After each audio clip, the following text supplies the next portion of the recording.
We like Spookies so much, we decided to review it twice. Hey everyone, it's me, Aaron. Now Michelle. And this is Thorgiween, in which we are reviewing a horror movie all month long, every single day. And this is the finale to another theme week.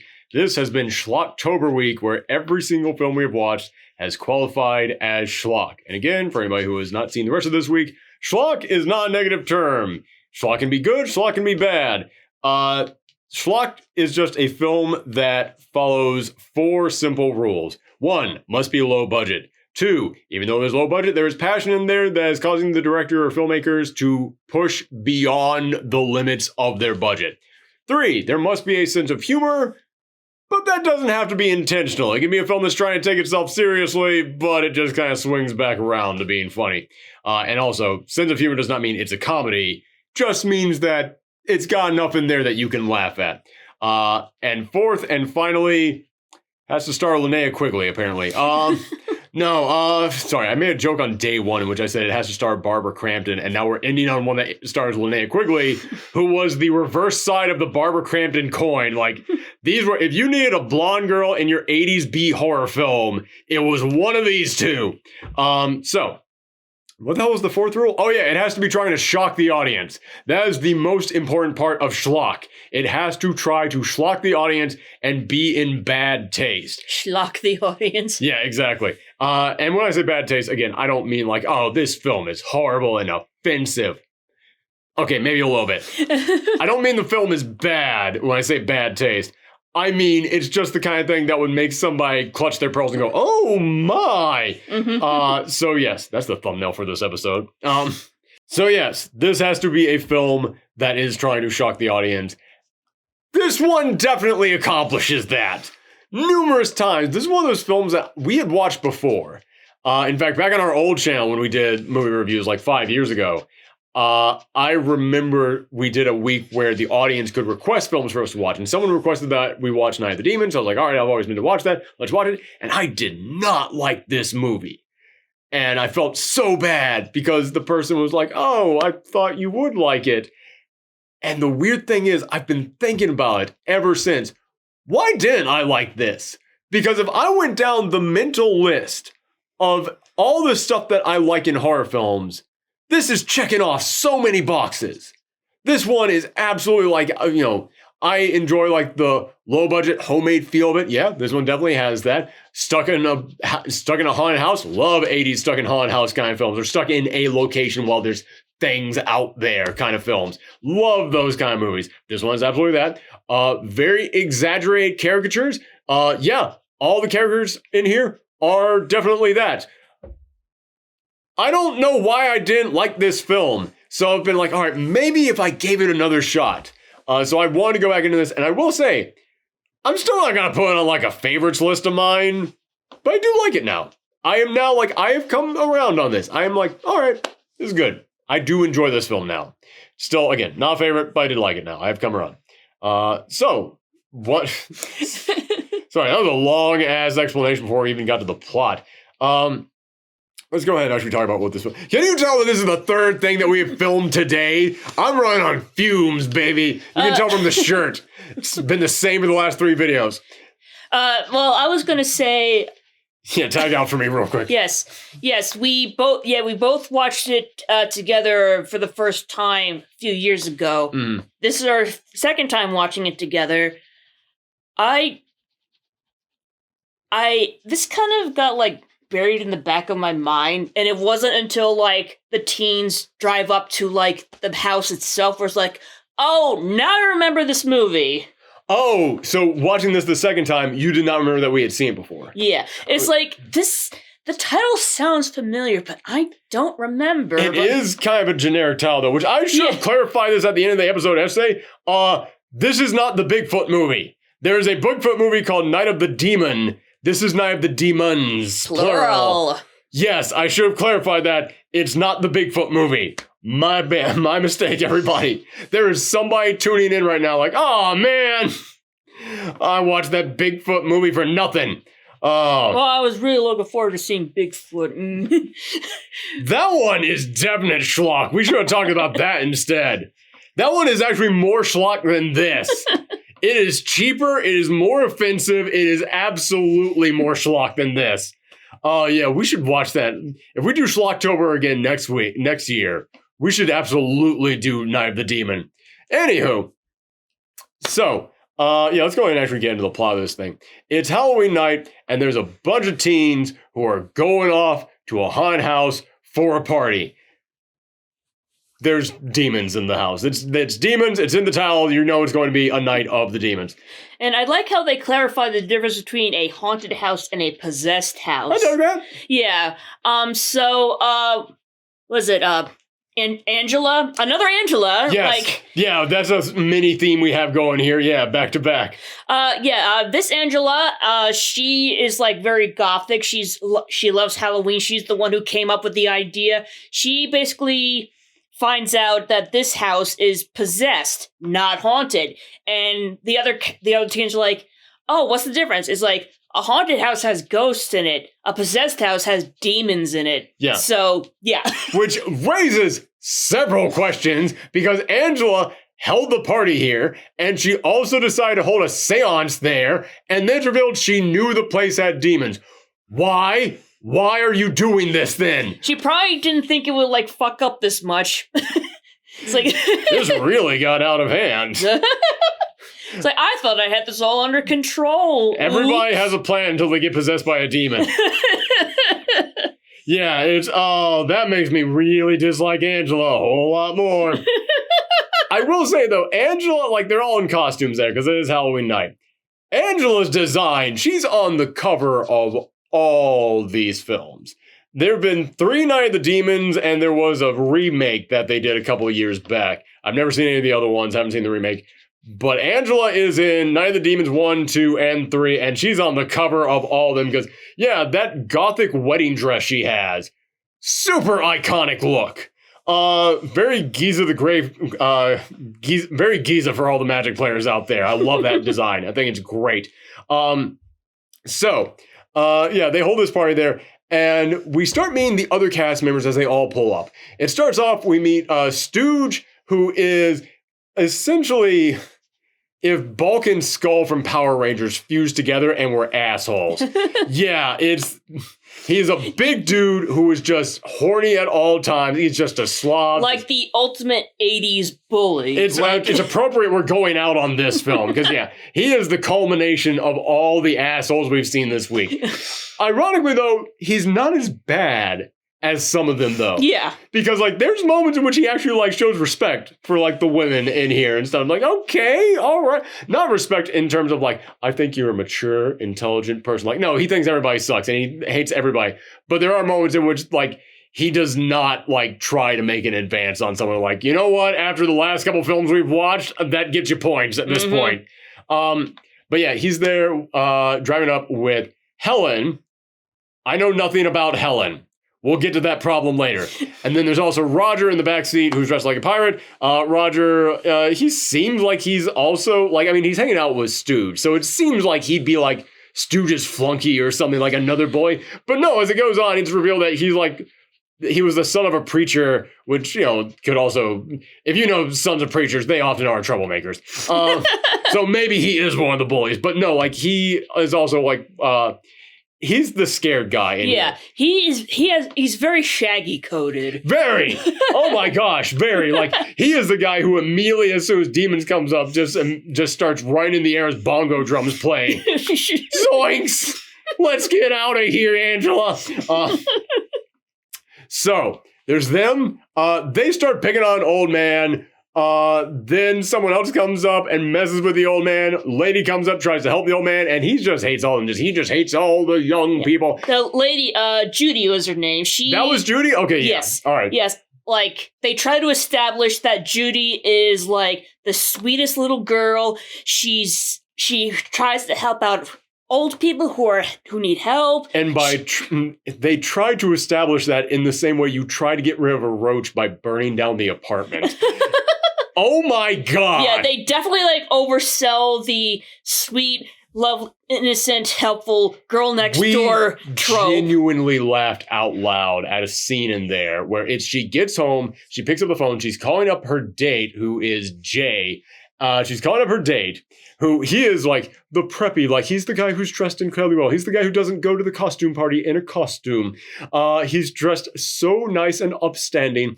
And he's talking to her, and he goes, "Oh yeah, so did you hear about the party from Angela?" "No, I didn't hear about that. I was staying at school late so that I could help Mrs. Finster with the orphanage that she's trying to build." Like, I'm not joking. It's literally like that. Like she was helping out a drive that helps orphans. Yeah, yeah, for orphans. Yeah, yes, orphans specifically. So. Yeah, because that's like, man, like homeless people. No, gotta go even sweeter. Orphans. Everybody likes orphans.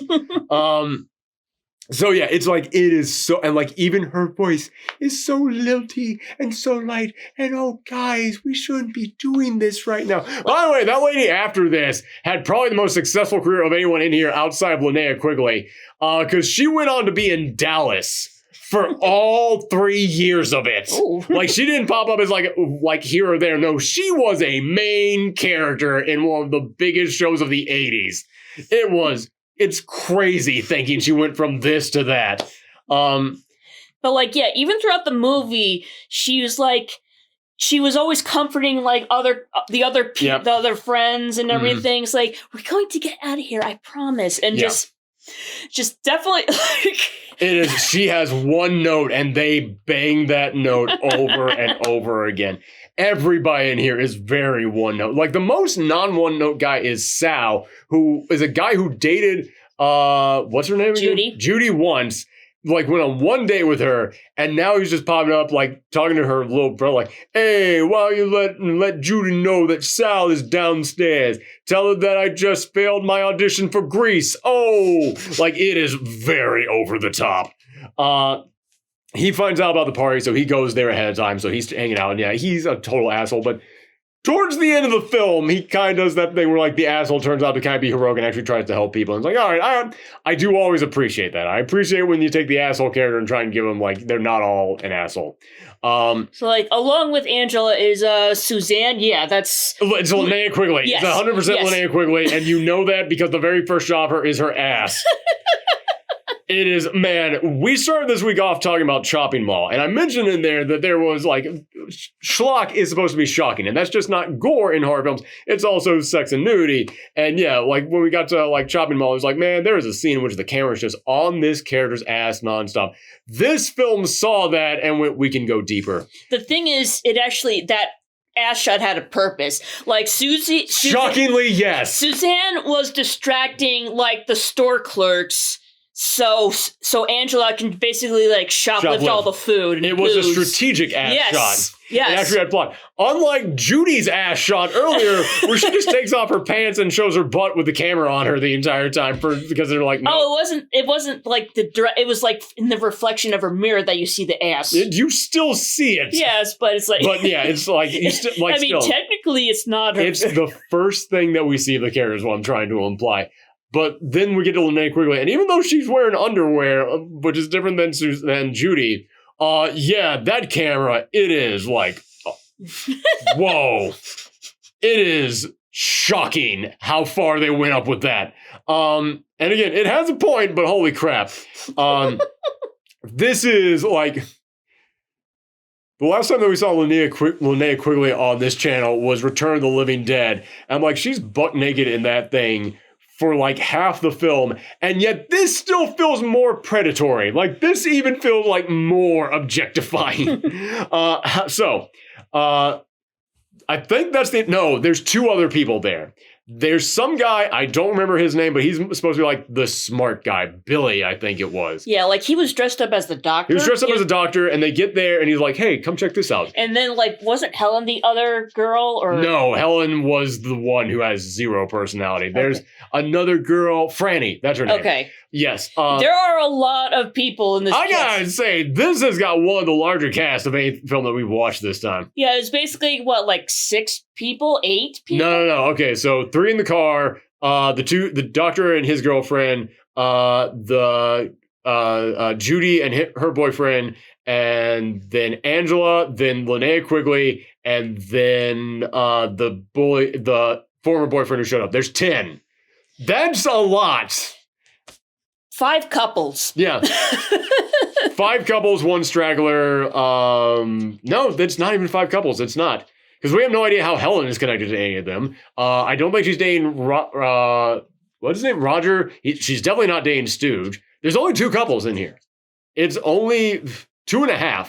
Because there's Judy, the person that she's dating there that night, the person she used to date, and then Franny and Billy. That's it.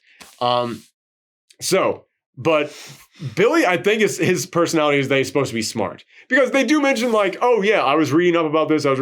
He's trying to like educate them on stuff. When they get there. Yeah, like while he was at the haunted, the house, he like mentions like all the legends surrounding it and everything. But most importantly, he finds water. He goes like, I was reading about this location. There's an underground waterway that's going underneath it. And that's important because demons and ghosts can't travel over water. It's Ichabod Crane rules. Yeah. But it's an underground stream, so basically... They didn't have to find a location with a stream next to it, is what that means. Yeah. And they build a wall over it to let you know where the stream is, which is... Very convenient. Yes, which is basically the movie's way of explaining why the demons can't leave the house. Yeah. And then Franny doesn't really get to show up a lot of personality. I think she's supposed to be like the party girl, but the only reason I'm really thinking that is because she's got massive 80s hair. Yes. Like, even in this film, it stands out. And everybody else there is there in costume, and her costume looks like it's just party girl. So it's like, all right, I think that's what she's supposed to be. It's like, what are you supposed to be in this 80s movie? 80s. That's my costume. I'm the 80s girl. Yes. Helen is the one that, like, I don't know your personality because she doesn't really, like, interact with anybody in any way that really shows off who she is. She just interacts in ways that allows other characters to show off who they are. And yet she's kind of important because she's the one who first sees the demon when they get there. And then she's immediately like, I want to leave. And Roger's like, I'm leaving too. So they both decide to get out there. And she's the first to die after that. So she, like, I mean, she is there to be... She is there because they need a character to kill first. And they won't have to write a lot of lines for. So that's it. And it's like, yeah, all right, well, you know, in all honesty, after Spookies, I gotta give you credit on the fact that I can identify most of these characters. I remember most of their personalities, but you still didn't get all of them. Wait, wasn't Helen dressed up as Peter Pan or something? I have no idea what she was dressed up as. I could not figure it out the entire time. Yeah, everybody else there I can figure out. Which I will say, it's kind of cool that they used the costumes to show off the personalities. Right. Because Linnea Quigley's character is also meant to be like the like party girl and also like kind of like the loose and easy party girl. And yeah, she's wearing like a big frilly dress, but you can see up the back. A big frilly hot pink dress. Yes, hot pink dress. So she's also meant to be kind of like an airhead, so super pink. And Judy's dressed up as Alice in Wonderland, which makes sense because like basically she is like the regular girl that's stuck in this crazy situation. Exactly. Yep. And then Stooge just has a pig nose on because he's a big pig. That's it. Cut to Papa Punk yelling out he's fat. But no, even beyond that, no, he's just like he is very slovenly and very much and Roger is dressed like a pirate because Jolly Roger. Oh, okay, fair enough. Although he doesn't seem very jolly in this movie. He seems not. That he's a scaredy Roger. You can also tell this is the 3rd film we filmed today because I have sunk this low into the couch. Okay, adjustments. I swear, this film, if we do this for like several years in a row, you're just going to watch us until we're nothing but a head down here at the bottom.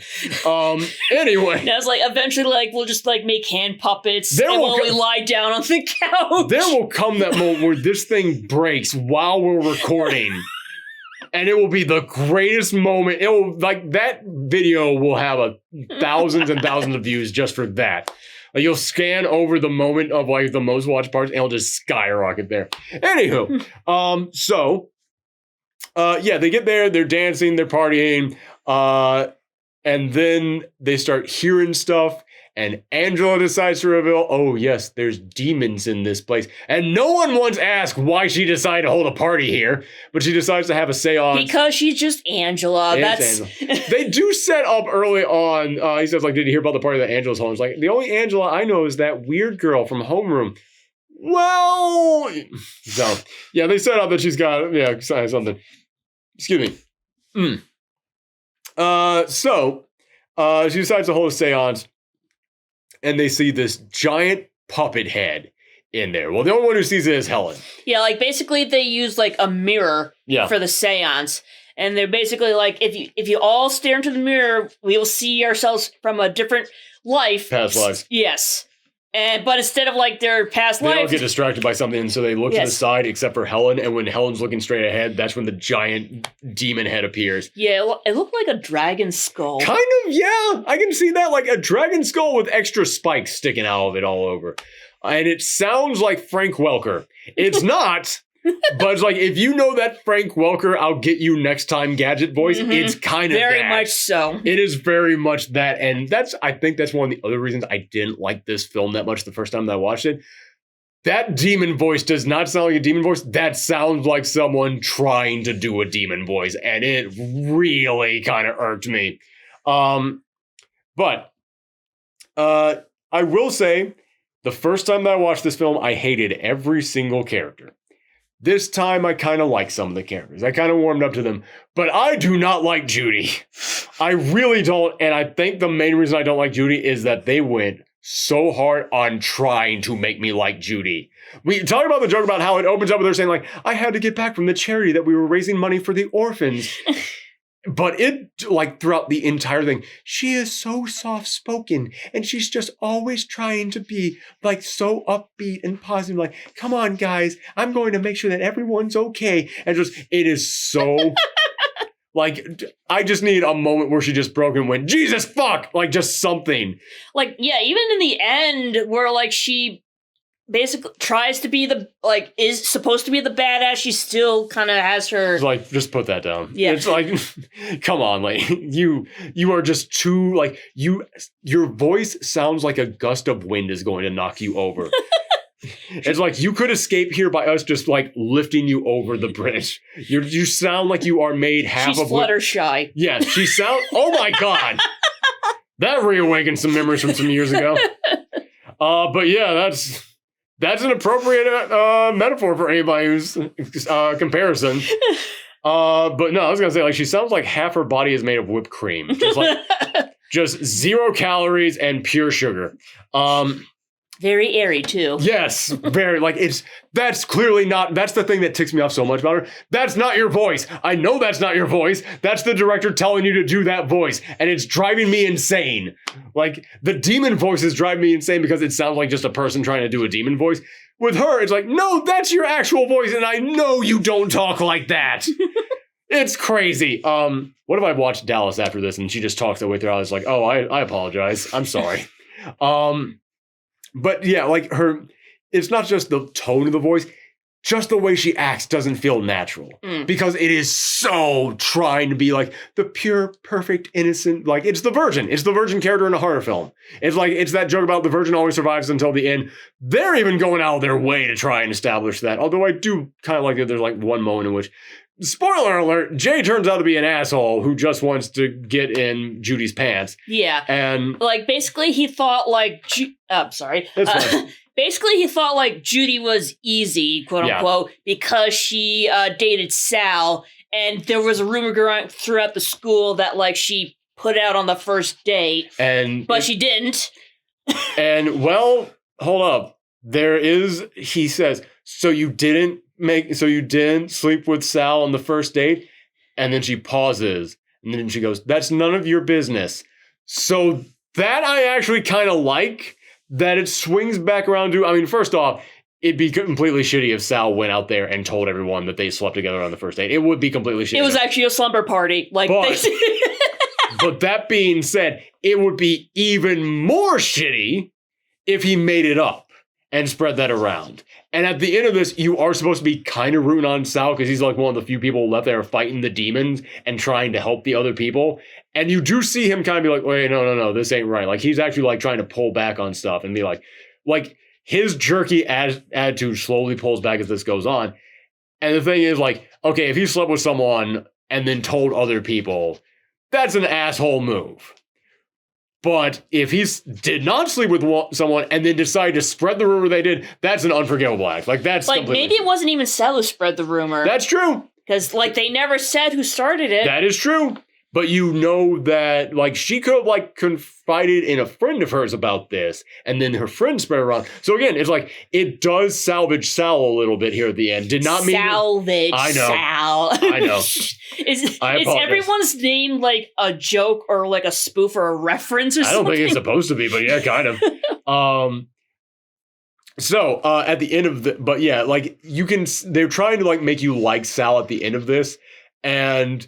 Yeah, if he, like, again, it's not even implied that he's the one who spread the rumor around. So it might not be. So it's like, okay, you gave us enough wiggle room that he's not a villain.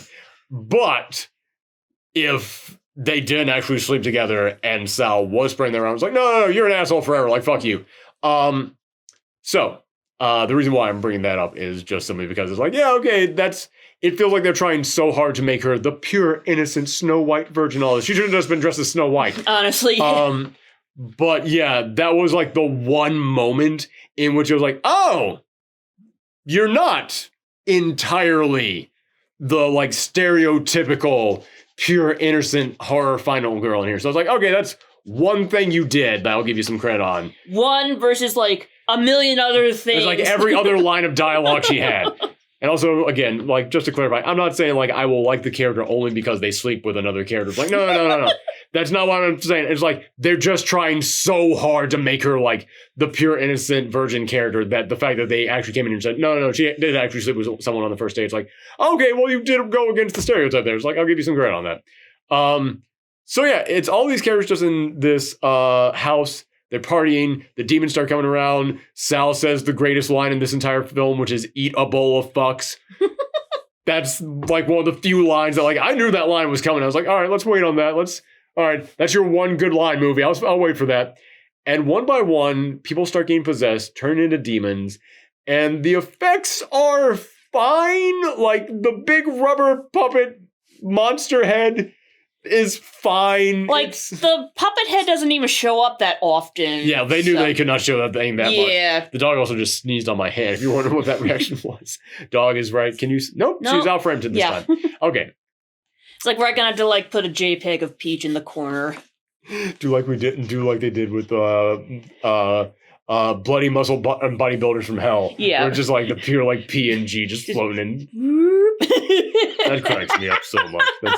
That film is so pure and innocent. I love it. Anywho, yeah, so in case you've been hearing that's her. She's like right there.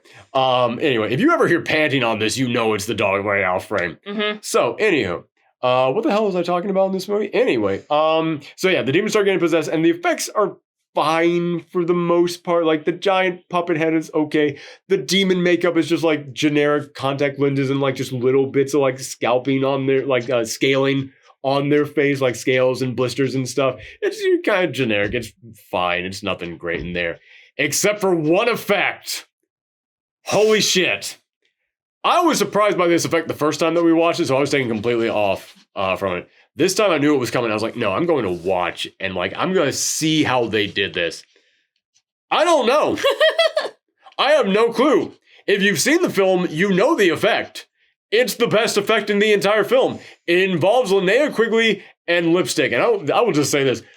The characters in here are so over the top, especially Linnea Quigley's character, because she's supposed to be like the bubblegum pop, airhead, like party girl. And she's always putting on makeup. Always putting on makeup.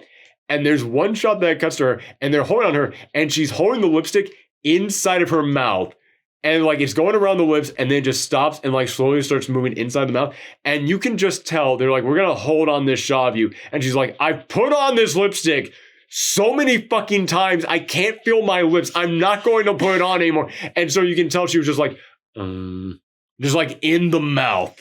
And because her mouth was open, like she was the first one the demon possessed. Flew into, yeah. Yes. Yeah, they did some Evil Dead camera work in there. Yeah. And then she kissed Angela, and that's when the demon like transferred over from her to the other girl, and is man, sucks for Stooge. Dude just wanted to make out with someone tonight, and he gets possessed by, I don't know. How did Stooge get possessed? I thought he got killed and then his body got possessed. I don't think it's ever shown. I don't remember, and we literally watched this right before recording this review. Holy cow, how do I not remember that? I do remember, I'm not going to get into too many spoilers about who dies in here. But that's the one death I don't remember. That's weird. No, there had to have been something. Oh my God, there had to have been like something. I don't even remember. I don't recall how he died. It's weird because I remember all the other ones. Like, there's just so many characters to like keep track of. It's hard, so man. It's hard. Everybody. So this film basically just becomes everybody slowly getting killed off. Judy is trying to survive the night against them. And so is Roger. Yeah, like basically Roger was the first one to get spooked and want to like leave the party early. But then he finds out that the wall that surrounds the house, the gate is gone. So, I will say, that's one of those things that in horror films always freaks me out. Anytime in which there's an exit that you come through and then you can't leave through that. And I don't just mean like it's locked. I mean it's gone. Like, reality has been rewritten, so there's no way out. That's one of those things that always freaks me out. So I will give them credit on that. Correct. Hooray. Good for you. I'm mushing up words here because it's our third review we've done. You can hear it in my voice. Hang in there. There's the last one. Last one. All right. And so anyway. What was I going to say? So Roger is the other character who was trying his ass off to survive. And the main reason I'm bringing up Roger is because it is to humorous extents in which he is trying to survive. Like we said before, he's the Shaggy of the group. Yeah, exactly. He gets the fuck out any chance he can. There's moments in which he like flips through like glass, like a window. Because he's like, you ain't getting me. Bam! It's like, I'm surprised there wasn't like an outline of his body against the wall. Like, honestly, I would have questioned it, especially with how this film ends. But you never know. Yeah. And I will just say in here, like, this film, okay, so let's go ahead and address this. I did not like this the first time that I watched it. And it is largely because I did not like these characters. And I didn't think the premise was that good enough. It's like, it's just a haunted house. It's not special enough. Like a lot of other haunted houses try and do something different. It's just demons. That's it. They're just coming out possessing people. And I didn't care for the characters. This time around, I actually like the characters way more. I like the characters way more. Still don't really like Judy. But, like, I found stuff to like in the other characters that weren't there before. Like, I actually kind of warmed up to Sal this time around. I kind of warmed up to Stooge even a little bit. Roger I liked way more than I did in the previous time that I watched this. And the moment in which I was like, okay, I just know this isn't going beyond my expectations on this. Like, I'm not going into this now like, oh, you're trapped in a house with demons. What's going to happen there? They're just going to get possessed and then attack each other. That's it. That's all this is.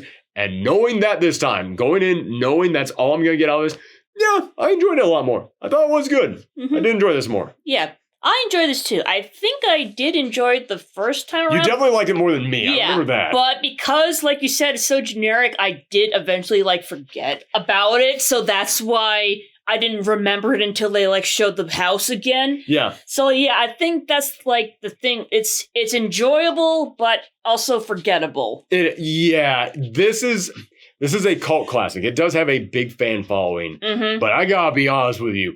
As far as 80s horror movies go, even as far as 80s schlocky horror movies go, there's so many more ones that I enjoy than this. Like, this would not make my top 10 best 80s schlocky horror films. Like, this might not even make my top 20. Like, this is something to have on in the background while you're putting up Halloween decorations. Yeah, I was going to say, this, honestly, if it were not for the fact that there's so many ass shots and, like, the one effect with Linnea Quigley, which, again, that's one of those ones that even if you're offended by that stuff, that effect is so good. It's like, how'd they do that? Like, a lot of the films this week, I looked up making of videos on them. I didn't look up one for this. I'm genuinely curious. Like, I was looking. I'm not going to spoil what the effect is, but I'll just say, I was looking for the opening. I was like, how the fuck did you... I'm not seeing anything. How did you do that? Like, that's a good-ass effect. And that's what you're going to, like, search, like, when we're done reviewing. I also don't know if I want... Like, I don't know how to, like... If I just type into a Google search, Linnea Quigley boob effect, do you know how many hits I'm going to get back from that? That could be anything. I'd have to put in Night of the Demons. Yeah. So, but yeah, like, if it were not for the massive amount of nudity in here, Which there's not even, like, I'd say There a massive isn't amount. even a lot of nudity. But it is, like, when it's on camera, it holds on that. So that's why it feels like there's a lot. Yeah, I think of, like, the nudity in Hatchet, where, like, it was the girls taking their top off, and it is very quickly just like, ah, and then they get back to the plot. Whereas in here, it's like, no. We paid for Linnea Quigley. We're gonna use Linnea Quigley. Yeah, it's one of those things where if it was not for the nudity scenes, I think this would be like the perfect horror film to put on in the background at a Halloween party. And also, and let me just say, the nudity could be totally fine depending on who's at your Halloween party. Yeah. I just know that that's the one thing that might cause people to go like, oh, dude, why are we watching this? Because, as I said, they hold on it. It's not going to be one of those things in which you look at the camera and it's like, oh, okay, well, that's on right now. Wait, they're still on. Jesus! Yeah, it's got to be one of those things. But yeah, I'd give this a B now, honestly. I'd bump it up. I think that this actually is a pretty decent film. Yeah, I give it like a B too. Like, your basic schlock movie. Yeah, it's like, it's that's the thing. That's another thing about schlock. If you do it well, it's real easy to get that B rating. And yeah, I think that this, again, it's like, it is a B film. It's pretty darn good. I just, again, speaking personally, just a lot of the characters did not hit with me. Yeah, like, there were just too many characters, and like you said, the premise is a bit generic, so, like, it does have a B, but it's like, it could have been a B plus if it, like, put a little extra oomph in it. Yeah, I think about all this, I think about how, on paper, this is my kind of movie. Yeah, it just doesn't really hit quite that much, but I do appreciate it now. Yeah. I do actually like it now. So let's go to the spoiler stuff in here. Okay, so the special effects scene is Linnea Quigley is taking her lipstick and then she curls around her boob and then shoves it into her nipple, pulls the finger out. Lipstick is now gone. And yeah, I don't know how they did that. There's no hole in the nipple either. No, so there was no, like, I didn't, like, it's clearly like a fake body, but it looks pretty darn good. It looks mostly like a real body. Like, I can kind of tell it's plastic, but it's like, all right, that's pretty, or rubber, I should say. Then she shoves it in, and I was like, okay, I know it's going to go in. I saw this film before. I know it's going to go in. I am going to look for, the opening. It just starts going into the skin itself, and then her whole finger goes in, pulls it out, and just, I didn't see I don't know how they did that. It's incredibly impressive. It's like you keep rewatching that scene, but not for the reasons everyone expects you to. Why is this moment watched so many times? It's like, listen, man, I was studying. I was doing research. Yeah, that is, I think Linnea Quigley just has a body made out of, like, gelatin or something. I don't know. It's genuinely an impressive effect. Like, we talk about how schlock needs to shock the audience. This shocked the audience, A, for how much boob was on screen all at once, and B, that is a damn good effect. But also we talk about how a schlock film needs to go beyond its budget. Somebody got creative at that moment.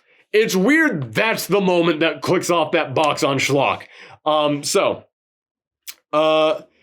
that, it comes down to it's just Pamela and Roger at this point. Not Pamela, Judy, right? Yeah, gosh, who's Pamela? Is Pamela the actress's name? Maybe. I don't know. The screen is blank, so we can't really. Sorry, Pamela was from a different film. God, I'm getting them all jumbled up. Anyway, like we said before, this is our third. This is review number 3 of the day. It comes down to just Judy and Roger. Judy's date, after turning out to be an asshole who just wanted to get in her pants, he then starts making out with Linnea Quigley, and Linnea Quigley plunges her thumbs into his eyes. Again, pretty good effect. And again, that's another one that checks off the box for shock. And then it is just them trying to survive in the house, being chased down. Sal comes out one point, tries to fight off the demons, and he falls to his death, gets impaled on a spike. Yeah. And then it's just Judy and Roger, and they have to climb over the barbed wire on the fence. Like, they're using that to climb up. Way to go, that extra bit of graphic in there. Didn't need that, but you know what? You went with it. Way to go. We found one more spot to fit that stuff in there. Yeah, like, basically, they find out how to survive. They have to escape. Yeah, like that, but they also say, the only reaon why they can't die tonight is because tonight is Halloween. Oh my god, if you want to talk about reasons why I don't like Judy's character. Oh yeah, that scene like went on for so long. It feels like a fucking, it's like that Cusco's poison scene, like, that's a better reference than I was going to make, yes. The poison specifically for Cusco. That poison. You mean the demons that are possessing our friends. The demons that are possessing our friends because it's Halloween. On this Halloween, the night in which our demons are possessing our friends. Because remember, Heather said that demons possess friends on Halloween night, and that Halloween is the night in which the demons come out. I am barely exaggerating. And like Roger is like freaking out. He's almost in a catatonic state. And it honestly, like, I was gonna make like a Family Guy reference in here. It was literally just like, hey, Roger, you know that our friends are possessed by demons. I don't think that the demons can go home tonight. She said they can't go home tonight. It's Halloween, Roger. Halloween is the one night in which the demons can't go home. They can walk around. Remember, Heather said that. She said that on Halloween, the demons can't go home. Angela, not Heather. Whichever one. But I understand what you... But what I just said there is shorter than what she actually said. And I was like, oh my fucking God, we get it. This is driving me in, like, I don't like your character. Please stop talking. And you're repeating the same lines over and over again. You're driving me insane. Yeah, that line. Oh my God. Those lines. Lines, yeah. I have never seen a moment in a film in which it so felt like the director was standing off screen going,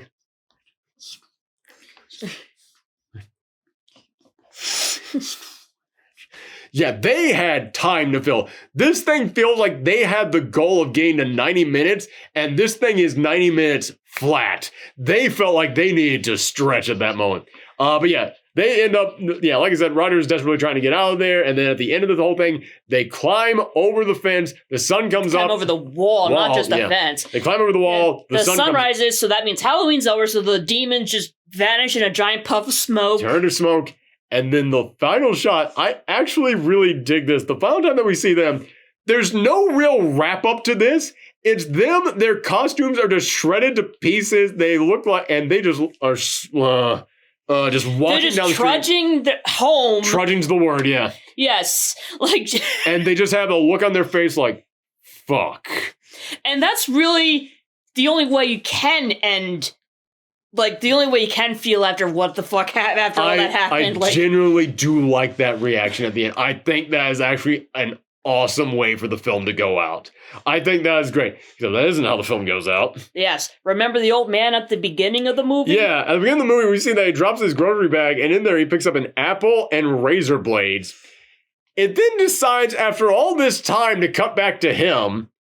And his wife has baked him a pie, and he's eating it. And he goes, yeah, that's okay. He goes, you used to love my pies. Wait, you made this yourself? He goes, yeah, we had those apples left over. Trick-or-treaters didn't come by last night for some reason. So I had to use those apples for something. And then he starts choking, and we see his throat slit wide open by a razor blade that he's apparently swallowed whole for some reason. Somehow managed to get cut up into the apple slices, put in the pie, get baked, and then eaten, and then stirred around, baked, and then eaten completely whole. Like, I'm honestly thinking that his wife did it on purpose. Oh, 1,000%.